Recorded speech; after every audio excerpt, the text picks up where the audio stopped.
What is up, guys, and welcome to the CPU overclocking video that I had promised. We're going to look at overclocks in gaming and see how much they actually help. This is actually part 2 of a little series I'm doing on overclocking.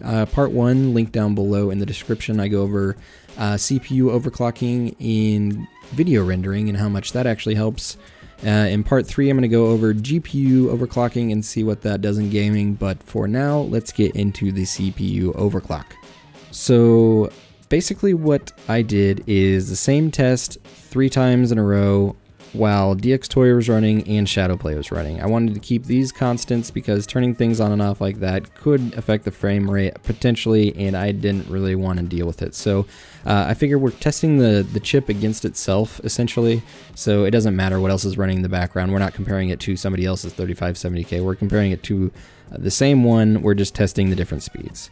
So what you're seeing here is just my BIOS. I loaded just the bland stock UEFI defaults, and that's for the 3.8. That's the 3.4 with turbo essentially is what that is. And I put the XM profile on, my RAM's running at 1600. By the way, specs down below for my PC if you're curious.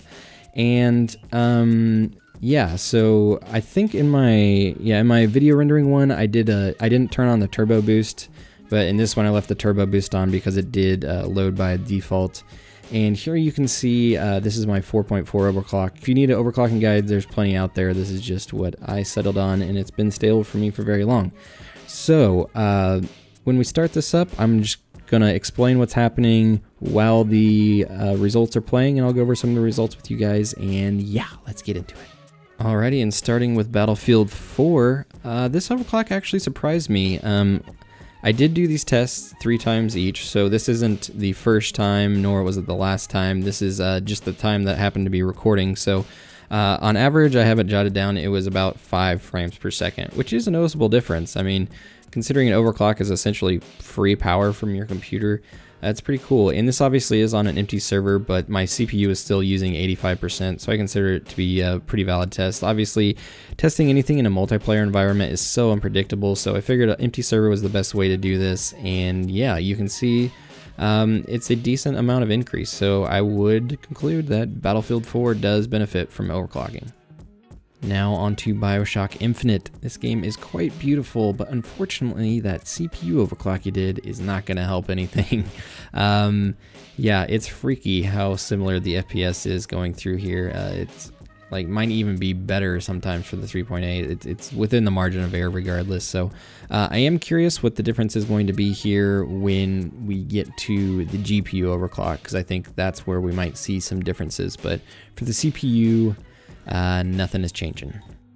Next, on to DayZ, one of the most frustrating games to record, and if you've tried to use Shadowplay with DayZ, it's freaking, oh my gosh, you have to like start and stop and restart the game and restart Shadowplay. And I finally got it to work, and then Shadowplay didn't save the recording, so I finally got this test. I'm sorry I had to cut it up a little bit because the turn wasn't exactly at the same time, but it should give you a pretty good idea. I was actually pretty surprised again with this this increase, and the way DayZ is, I would take this kind of with a grain of salt just because the game is so buggy and so many random things happen, and a lot of what's happening has to do with what's spawning and what's on your map. This is the same server and everything, but there's a lot of things that are happening in the background that you don't necessarily see. So can I say any more S's? This is kind of a test that was more out of my curiosity than anything, so that's just something to keep in mind.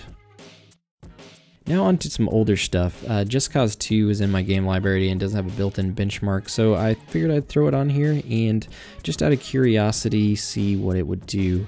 Not a huge difference, but it is something, so always keep that in mind.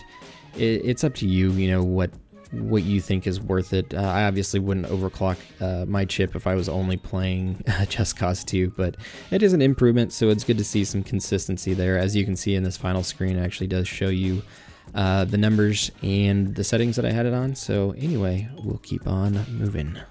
On to Metro 2033, the ball buster, the system destroyer, the GPU fryer, and the CPU meh. It's exactly the same, literally no difference. Very much like Bioshock, this is a graphics intensive game. It will really make your GPU work, and this game came out more than a few years ago, so graphics cards today are still catching up with it, but as far as the CPU is concerned, you're not going to see any improvement in an overclock. And last and certainly not least, Planetside II. Thank you, LEGO, for suggesting this. It is a doozy when it comes to the CPU, and it is also a doozy when it comes to testing it. And I was thinking about it, and it makes a good game to make my final point on. What happens on screen is always dependent on what the user is doing, what circumstances are going on around him. So to be able to put a definitive answer on frames per second in every situation is so hard. And what kind of irks me about reading a lot of this stuff online sometimes is people are so just set in stone about this is how it is and this is the frames per second that system gets. And sometimes people would be arguing over like a 290X and a 780, and they will be so pissed off at each other about like a matter of a couple frames when you never know the circumstances that were behind some of these tests. It's just something that somebody else spurted out, that somebody else read, that's being regurgitated on a forum. I want to encourage you guys to go out and do your own tests. That's why I do videos like this. That's why I test these things for myself, to see what actually happens. And that even saying that, you know, don't take my word for it. Go out and do it yourself. Thank you guys so much for checking out the video, and I will talk to you later.